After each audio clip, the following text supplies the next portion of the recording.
Pasti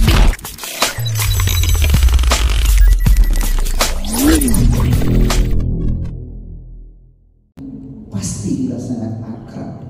Kita tidak kenal orangnya, tapi kenal sejarahnya. Karena kita tidak hidup di zaman mereka. Kiai Haji Ahmad Dahlan, pendiri Muhammadiyah, Kiai Haji Hasyim Asy'ari, pahlawan nasional dan pendiri Nahdlatul Ulama.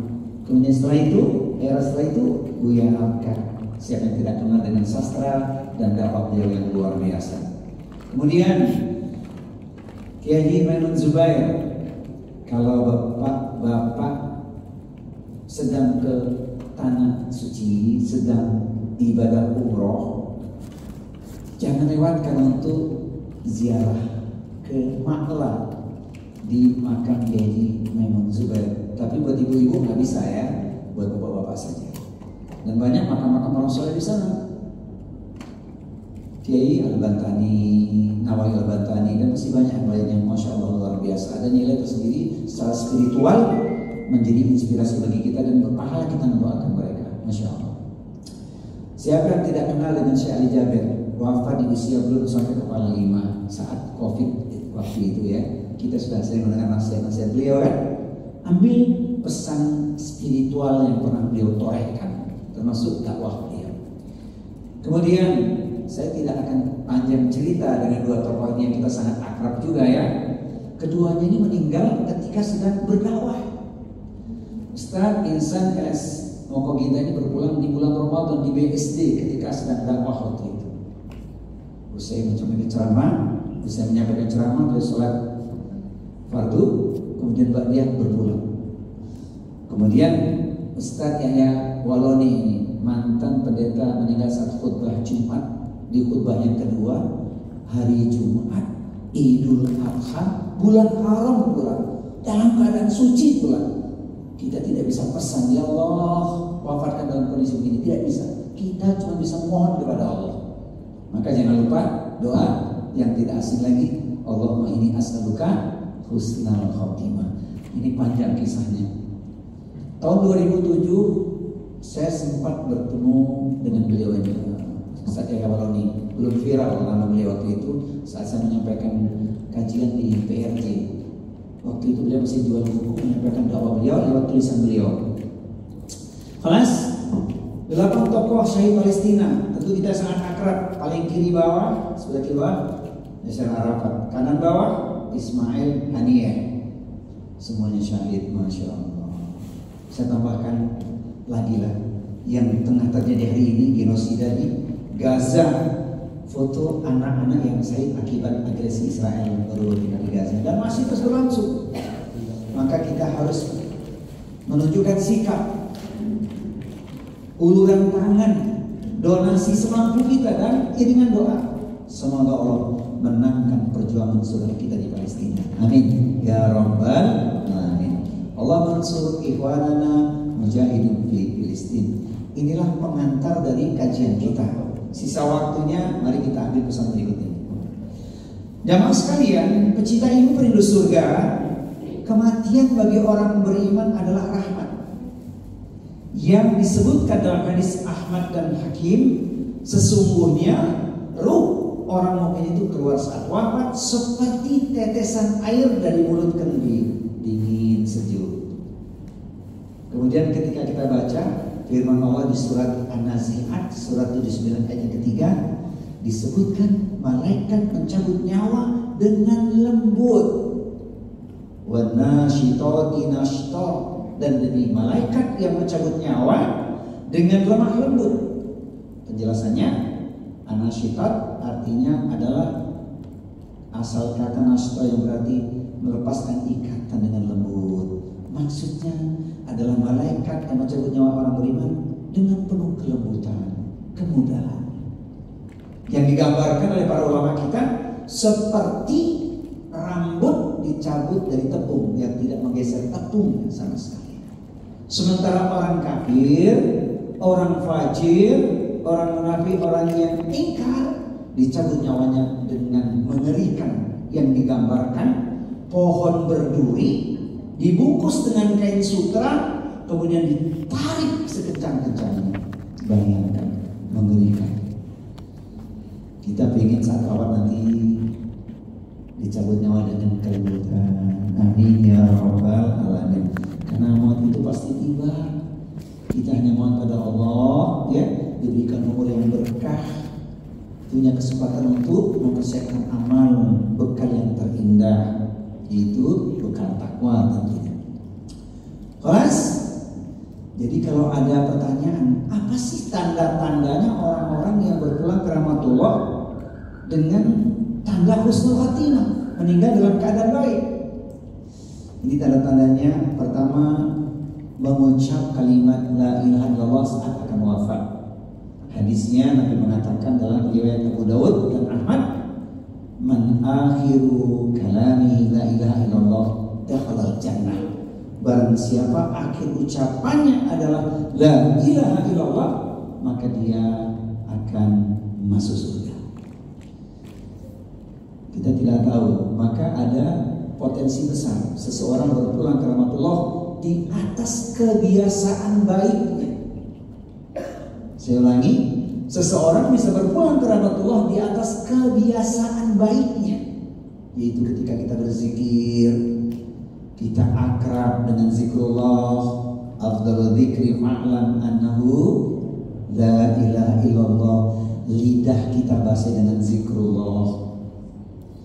Allah menjanjikan tuh, fadhkuruni adzkurkum. Ingatlah kalian kepadaku, maka aku akan ingat pada kalian. Quran surat Al-Baqarah surat yang kedua ayat di nomor 152. Kemudian yang kedua, wafat dalam keadaan beribadah, sedang sholat, sedang puasa, sedang membaca Al-Quran, bahkan sedang sujud. Sering kita melihat postingan seperti itu, luar biasa. Kemudian yang ketiga, wafat di hari atau malam Jumat.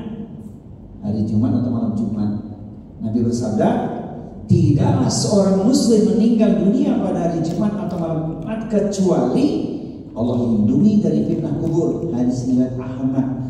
Ini perlu dijelaskan, Ustaz, kalau gitu enak dong meninggal malam Jumat atau hari Jumat. Lihat dulu ketika dia berpulangnya sedang ngapain dia. Sedang zikrullah, sedang dalam keadaan beribadah, sedang taat. Ini bonusnya. Tentu tidak berlaku bagi orang yang sedang maksiat.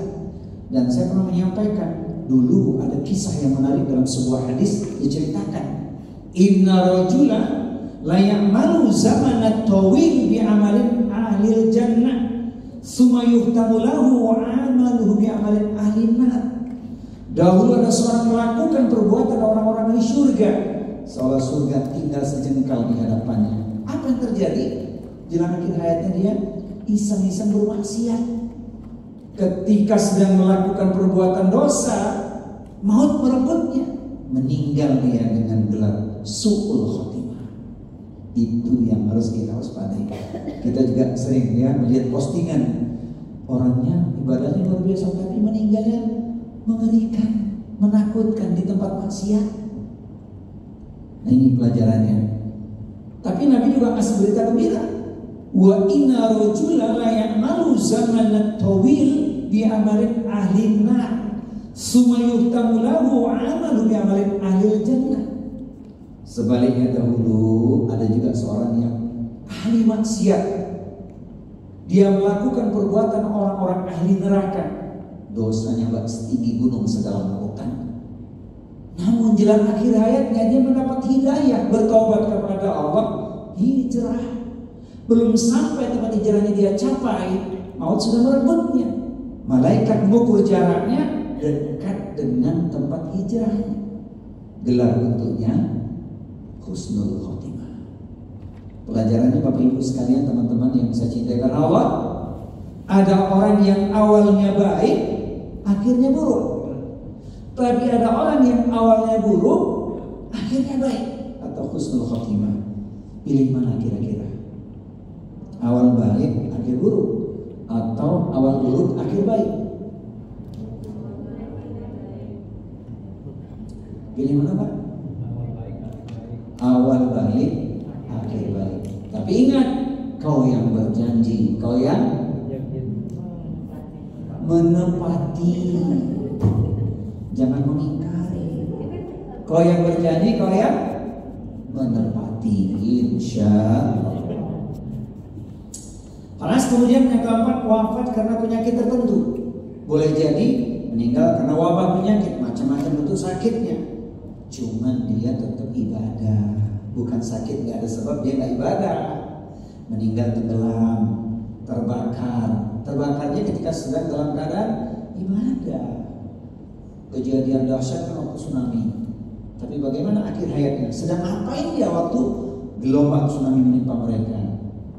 Oleh karena itu, jangan lupa sebelum tidur usahakan amalan yang satu ini.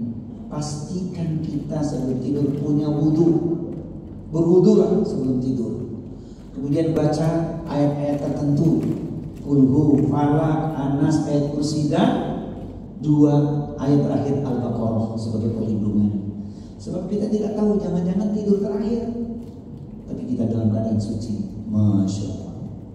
Jangan lupakan. Baru doa tidur. Demikian ringkasnya ya. Ada juga meninggal syahid di medan perang. Ya pasti itu kematian istimewa. Kelas. Kemudian yang kelima, wafat dalam keadaan sedang berjihad. Bentuknya macam-macam, berdakwah atau menyampaikan ilmu syar'i, atau sedang melakukan aktivitas yang benar-benar di jalan Allah. Yang karena meninggal dalam keadaan sabar dan beridho menerima takdir. Nah ini dia. Ada orang yang Allah uji dengan derita yang luar biasa, tapi sabar. Saya ingat dengan seorang sahabat, Bapak Ibu sekalian, sampai hari ini Allah masih menguji beliau. 2019 sampai hari ini masih terbaring dalam keadaan tidak bisa berkata-kata kecuali meneteskan air mata. Sampai hari ini, tapi keluarganya merawatnya begitu sabar. Abi, sekarang waktunya sholat, ini kedipan mata saya, mengalir air mata, tidak bisa. Stresnya luar biasa kalau orang lain, tapi keluarganya sabar sekali merawatnya. Yang merawat pahala yang besar, yang sedang sakit juga insya Allah itu jadi pintu ampunan. Maka ada hadis Nabi itu, ma yusibul muslima min nasabin wala wasabin wala hammin wala husnin wala ada wala ghammin hatta syaukati yushakuha illa kaffarahu biha min khotoyahu. Tidaklah satu musibah yang ditimpakan pada diri setiap muslim, penderitaan, sakit, kesedihan, gangguan, gundah hati, bahkan sekalipun duri yang menusuknya, kecuali menjadi penghapus dari dosa-dosa dan kesalahan-kesalahannya. Saya mau nanya Bapak Ibu, sehat dosa bertambah atau pilih sakit dosa diampuni? Bu, sakit dosa diampuni, sehat dosa malah bertambah, pilih mana? Dari mana jawabannya itu? Dari hati ya. Kalau boleh milih begitu kan. Pelajaran yang saya maksud apa? Ada waktunya kita tidak selalu sehat. Maka saat kita sehat, jaga ibadah kita, sehingga saat kita sakit tetap dapat pahala. Tidak bisa kita lakukan, tetap dapat pahala. Pahala apa? Pahalanya sebab sudah biasa kita lakukan. Sudah biasa kan bangun tidur terus. Nah benar itu Pak, bangun tidur terus. Jangan bilang mandi, berdoa. Iya. Kelas bangun tidurku terus berdoa. Di kamar mandi jangan lama. Sholat tahajud janganlah lupa. Istighfarlah sebanyak-banyaknya. Kelas kemudian yang ketujuh, kehidupannya dipenuhi amal soleh dan ia dikenal masyarakat sebagai orang baik, jujur, tawadhu. Masya Allah. Orang baik itu ketika meninggal dunia, rekam jejaknya langsung kebuka itu. Jadi nggak usah risau dengan kebaikan yang kita lakukan. Allah pasti perlihatkan, walaupun nanti kita sudah tidak ada, tapi kebaikan kita akan muncul itu. Selagi hidup torehkan kebaikan. Maka ada sebuah syair dari sahabat Ali bin Abi Thalib. Syair ini menggetarkan hati kita. Masya Allah. Waladatka ummuka ya ibna Adam bakiyan wan nasu hawlaka yathakuna surura Ibumu wahai Bani Adam telah melahirkanmu dalam keadaan engkau menangis, sementara orang-orang di sekitarmu tertawa bahagia. Kita sudah merasakan tuh waktu anak kita lahir, betul? Anak kita lahir nangis, tandanya hidup. Kita tertawa bahagia. Orang di sekitar kita mungkin yang sudah punya cucu lahir, tetangga lahiran, sama. Kalaupun ada air mata yang mengalir, pasti air mata bahagia, bukan air mata duka. Penutup syair ini yang keren, luar biasa, nyentuh hati kita. Fa'mal liyaumika antakuna idza bakau fi yaumi mautika dhahikan masrura. Maka jadilah engkau orang baik. Di kematianmu orang-orang menangisi kepergianmu, sementara engkau tertawa bahagia, yang digambarkan engkau pulang husnul khotimah. Udah atau belum? Kita udah atau belum, Bapak Ibu? Belum, lagi masih hidup. Iya kan? Tapi orang-orang soleh itu yang kita nukil tadi, sosok-sosok istimewa itu, atau mungkin tetangga kita, kerabat kita, teman kita, orang membincangkan kebaikannya itu. Jadi betul kata pepatah, gajah mati meninggalkan gading, harimau mati meninggalkan, manusia wafat meninggalkan nama baik. Semoga saat kita wafat nanti benar-benar husnul khotimah. Amin ya rabbal alamin. Baik. Sekarang renungannya ya, renungan kematian bagi orang beriman. Materi ini Bapak Ibu sekalian memang untuk kita merenung kematian itu sebagai pengingat akhir kehidupan dunia dan awal perjalanan akhirat. Untuk siapa? Untuk orang beriman. Pertama, kematian adalah pasti dan tidak dapat dihindari. Berapa banyak orang sehat tiba-tiba meninggal mendadak, masih ketemu dari pagi sore sudah innalillahi. Tapi ada orang yang sakitnya sekian lama seperti sahabat kami tadi, 2019 sampai sekarang hanya terbaring seperti itu. Kalau boleh pilih dia, ya Allah segerakan aku husnul khotimah. Tapi Allah menguji dengan cara itu. Masih ketemu kemarin, pagi ini sudah tidak ada. Banyak istilah seperti itu. Maka ayatnya, walikulli ummatin ajalun, wa idza jaa ajaluhum la yastakhiruna sa'atan wa yastaqdimun. Dan setiap umat mempunyai ajal atau batas waktu, maka apabila ajalnya tiba, mereka tidak dapat meminta penundaan saat pun, dan tidak dapat pula meminta percepatan. Ayatnya banyak nih. Di antaranya ini dia, Quran surat Al-A'raf surat 7 ayat 34. Di ayat yang lain, Quran surat Luqman surat 31 ayat terakhir. Wa ma tadri nafsun madza taksibu ghadan wa ma tadri nafsun bi ayyi ardin tamut. Dan tidaklah ada seorang pun yang tahu dengan pasti apa yang akan dia lakukan esok pagi.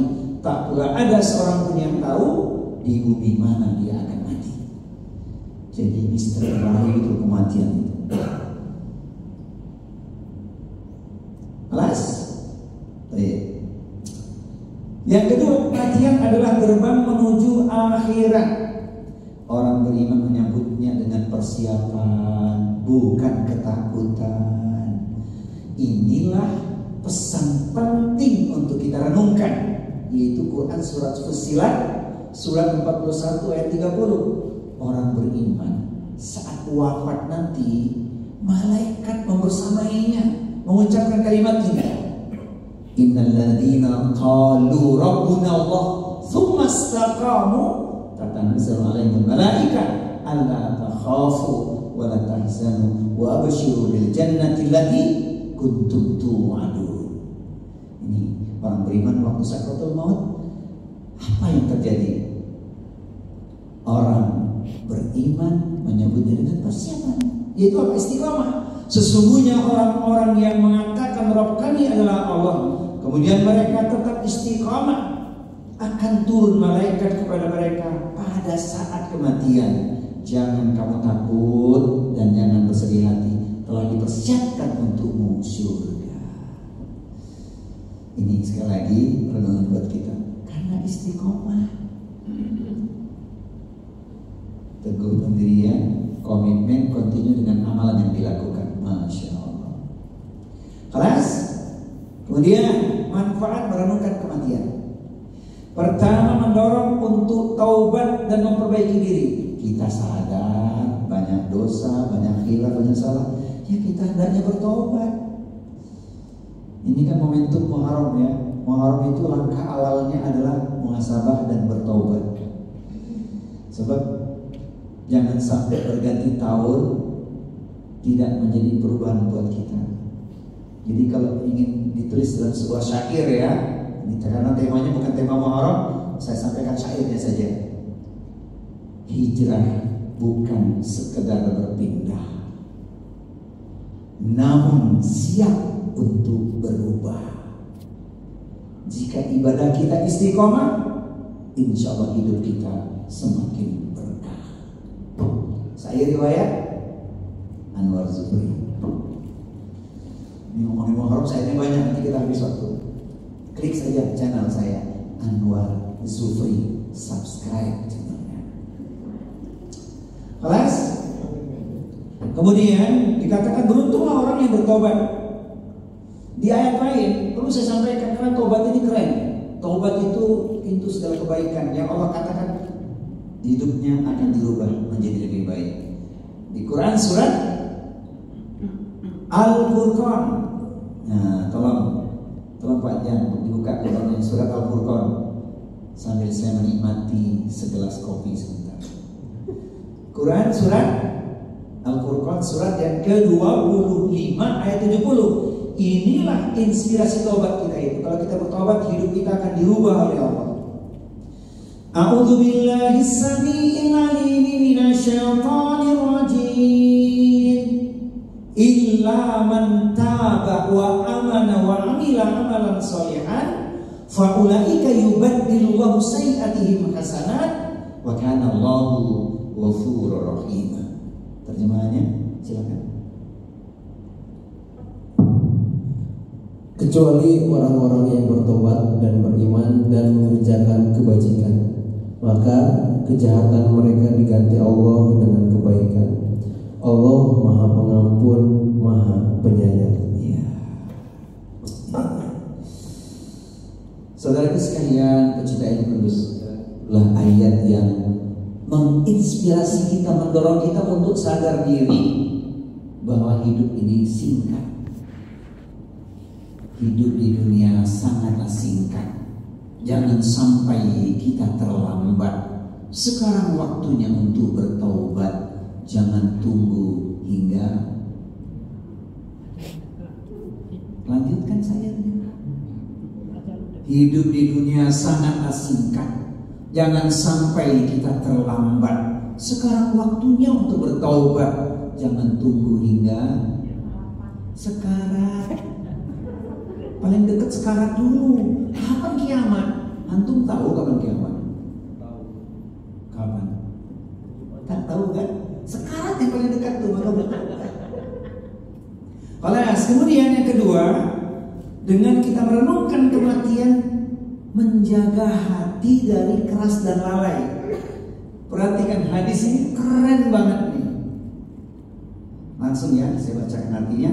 Berbanyaklah mengingat penghancur kenikmatan, yaitu kematian. Karena tidaklah seseorang mengingatnya dalam keadaan sempit, kecuali Allah akan melapangkannya. Dan tidaklah mengingatnya dalam keadaan lapang, kecuali Allah akan menyempitkannya baginya. Penjelasannya berikut ini. Ketika seseorang dalam keadaan sulit, sempit, terlilit, terhimpit, sakit, terperosok ke dalam parit, dia tidak putus asa karena sudah dekat pertemuannya dengan Allah. Maka hatinya tetap lapang. Itu yang mahal. Ada orang keadaan sempit, ambil jalan pintas, putus asa. Sementara yang berikutnya, ada orang yang dalam keadaan lapang, Allah menyempitkan. Apa maksudnya? Ketika dia sudah mendapatkan anugerah yang banyak, rizki berlimpah, rumah megah, mobil mewah, hektaran ladang dan sawah, investasi terus bertambah, pendek kata semua serba indah dan wah, luar biasa. Dia tidak tertipu oleh dunia, disempitkan hatinya dari dunia. Cinta dunianya enggak. Jadi hartanya banyak digunakan untuk ibadah, tidak lalai. Itu dia. Orang kalau sedang lapang biasanya ya lapang segalanya tuh Pak. Bisnis lancar, uang banyak, mobil mengkilat, rumah bertingkat, uang berlipat, istrinya taat. Jangan bilang empat. Ya, begitu. Ini udah angin segar bapak-bapak. Enggak, istrinya taat. Alhamdulillah. Jadi tidak lupa. Ini kenapa ingat kematian? Kita akan berpulang kepada Allah. Jadi nggak tertipu. Ada uang, abang sayang. Tak ada uang, tetap disayang. Itu dong. Masya Allah. Kelas. Kemudian yang ketiga, menumbuhkan zuhud terhadap dunia. Tidak tertipu oleh dunia, tidak cinta dunia, walaupun dia bisa mendapatkan segalanya. Sebab dia sadar hidup ini hanyalah ujian. Bahkan disebutkan di Al-Quran surat Al-Hadid ayat 20, sesungguhnya kehidupan dunia hanyalah permainan dan senda gurau. Tapi walaupun permainan, kita nggak boleh main yang salah. Sebab ada kaidah kan? Ada kaidah, dunia adalah ladang amal. Wa bataghi fima ataqallahu daral akhirah wa la tansa nasibaka minad dunya wa ahsin kama ahsana ilaika wa tabghil fasada bil ardi innallaha la yuhibbul mufsidin. Ini ayat keren banget nih. Tolong dibuka. Renungkan ayat ini, ambil hikmahnya. Ya Allah, aku ingin seperti itu. Mohon pada Allah. Kita surat 28. Surat 28, surat Al-Qasas ayat 77. Inilah rambu-rambunya. Bukan kita tidak boleh menikmati dunia, boleh. Tidak lantas kita meninggalkan dunia sepenuhnya, tidak. Tapi mindset kita itu adalah jadi kan ladang amal, jadi orang baik. Jangan melakukan perbuatan buruk, jangan merusak di dunia. Karena Allah sudah kasih banyak kebaikan. Ayat 77. Ayo Pak Herman. Quran surat yang ke-28 Al-Qasas ayat 77. Apa kata Allah? Dan carilah pahala negeri akhirat dengan apa yang telah dianugerahkan Allah kepadamu. Tetapi janganlah kamu lupakan bagianmu di dunia dan berbuat baiklah kepada orang lain sebagaimana Allah telah berbuat baik kepadamu. Dan janganlah kamu berbuat kerusakan di bumi. Sungguh Allah tidak menyukai orang yang berbuat kerusakan. Nah, itu dia ayatnya. Itu ayat keren banget ya. Jadi kita bukan meninggalkan dunia sepenuhnya, tapi kita tidak tertipu oleh dunia. Itu zuhud namanya. Kemudian menjadi motivasi memperbanyak amal soleh. Dalam hadis Tirmidzi, Nabi mengatakan kalimat ini. Ini juga diriwayatkan oleh Ahmad. Al-kayyisu man dana nafsahu wa milima ba'dal maut. Orang yang cerdas, orang yang smart adalah orang yang menghisap dirinya dan beramal untuk kehidupan setelah mati. Ya sekarang kita waktunya beramal. Kemudian menjadikan seseorang lebih siap menghadapi kematian, karena setiap jiwa pasti akan menemui kematian. Kullu nafsin dha'iqatul maut wa innama tuwaffawna ujurakum yawmal qiyamah. Faman zuziha 'anil nari wa udkhilal jannah faqad faz wa man hayatud dunya illa mata'ul ghurur. Ali Imran 185. Ini ayat menyadarkan kita sukses yang sebenarnya kalau kita sudah pasti masuk surga, baru sukses yang sebenarnya. Sukses kelas dunia relatif. Sukses kelas dunia bagaimana? Ketika kita bisa memberi manfaat kepada orang lain. Jadi orang baik itu baru sukses. tangan di atas lebih baik dibandingkan tangan di bawah, menebar kebaikan. Itu baru dikatakan sukses. Inilah ayatnya yang menyadarkan kita. Quran surat Ali Imran surat yang ketiga 185. Yuk, artinya setiap yang bernyawa akan merasakan mati, dan hanya pada hari kiamat sajalah diberikan dengan sempurna balasanmu. Barang siapa dijauhkan dari neraka dan dimasukkan ke dalam surga, sungguh dia memperoleh kemenangan. Kehidupan dunia hanyalah kesenangan yang memperdaya. iya, jadi sukses itu kalau kita sudah pasti masuk surga, baru sukses. Ustaz, kami sudah di surga sekarang, surga dunia, di majlis ilmu, Masya Allah, sedang beramal soleh, itu bab surga. Memberikan uluran tangan, apalagi sedang di bulan Muharram ini ya, amal soleh kita diganjar berlipat ganda, Masya Allah. Kemarin Bapak Ibu kan kita puasa ya, 9, 10, 11 bahkan 3 hari ya, keren itu. Besok hari Rabu ayam urbit 13, 14, 15, kira-kira puasa nggak besok? Insya Allah, keren. Ya, insya Allah. Ustaz kayaknya Rabu enggak Ustaz. Rabu banyak acara Ustaz, padat kerjaan. Kalau gitu Kamis ya. Jangankan bulan Muharram, hari biasa Kamis saja puasa kan? Alhamdulillah. Bapak-bapak dan ibu-ibu, barangkali hari Kamis sore tidak ada aktivitas, boleh mampir ke Masjid Al-Ukhuwah. Di Masjid Al-Ukhuwah malam semi mereka bikin kajian dalam berbuka puasa. Nggak puasa juga nggak apa-apa, nanti ikut kajian dan ada berbuka puasanya, makan besar.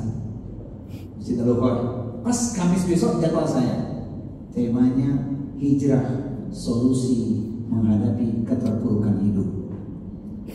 Tapi kapan-kapan boleh kita kaji juga ya. Solusinya hijrah. Baik. Jadi merenungkan kematian bukan membuat takut tanpa harapan, tetapi menyeimbangkan antara harapan roja dan takut atau khauf agar hidup lebih terarah dan hati lebih lembut. Ini kita ringkas saja ya, supaya kita dapat ilmunya. Apa sih bekal yang terbaik? Bekal terbaik adalah takwa. Wa tazawwadu fa inna khairal zadi taqwa wattaquni ya ulil albab. Berbekalah, dan sesungguhnya sebaik-baik bekal adalah takwa. Bertakwalah kepada Aku, kata Allah, wahai orang-orang yang berakal. Ringkasnya, takwa adalah sikap takut kepada Allah, menjalankan perintahnya dan menjauhi larangannya. Ia adalah bekal yang mengiringi seseorang bukan hanya di dunia, tapi sampai ke alam kubur dan akhirat nanti. Dengan takwa, amal menjadi diterima, hidup menjadi terarah, dan kematian menjadi mulia untuknya. Tidaklah seorang meninggal dunia melainkan akan menyesal. Jika ia orang baik, ia menyesal kenapa tidak menambah amalnya. Namun jika ia orang jahat, ia menyesal karena tidak bertaubat. Jadi bagi kita pilihannya bertaubat. Kita awali langkah hidup kita, mengisi hari-hari ke depan dengan amal yang terindah sesuai dengan kemampuan kita. Akhirnya poin-poin kesimpulan saya bacakan saja. Kita semua butuh bekal, bukan bertujuan bersaing di dunia. Kaya gimana Ustaz? Kaya boleh asalkan bertakwa, tidak mengapa. Dan ada hadisnya itu, la ba'sa bil ghina liman ittaqallaha. Tidak mengapa menjadi orang kaya asalkan bertakwa. Ibnu Umar radhiyallahu anhu ia berkata, Rasulullah SAW pernah memegang pundaknya lalu berkata, kun fid dunya ka'annaka gharibun aw abiru sabil. Hiduplah kalian di dunia seakan-akan seperti orang asing atau seperti seorang pengembara.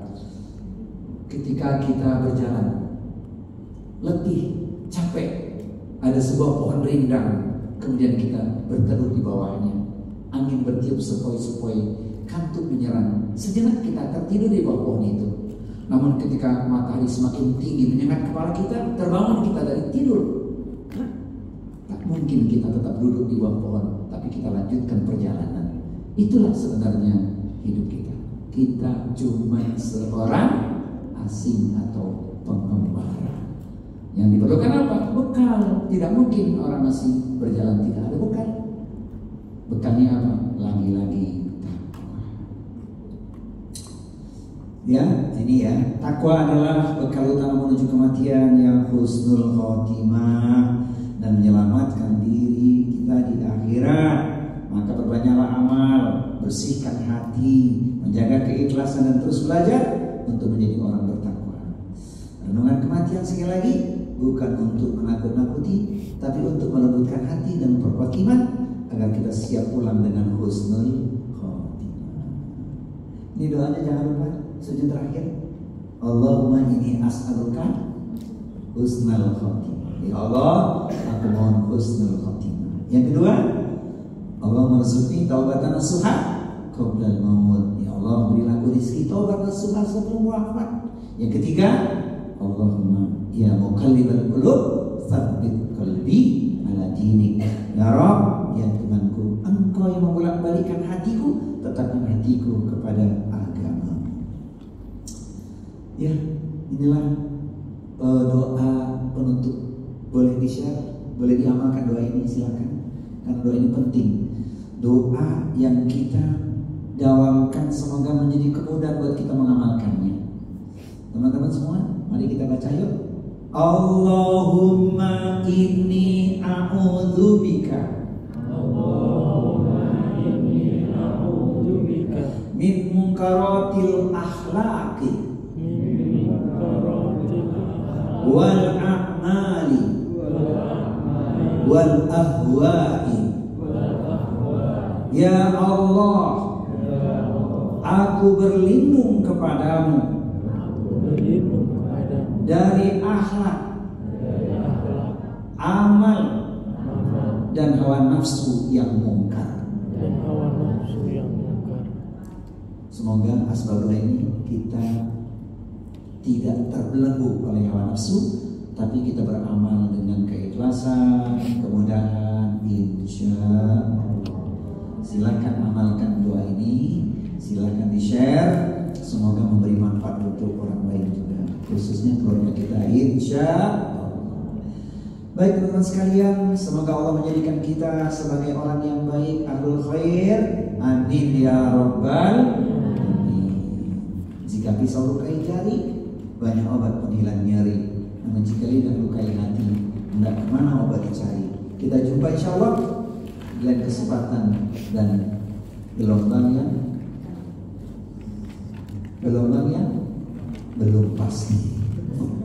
Subhanakallahumma wa bihamdika asyhadu an la ilaha illa anta astaghfiruka wa atubu ilaik wa akhiru da'wana alhamdulillahi rabbil alamin.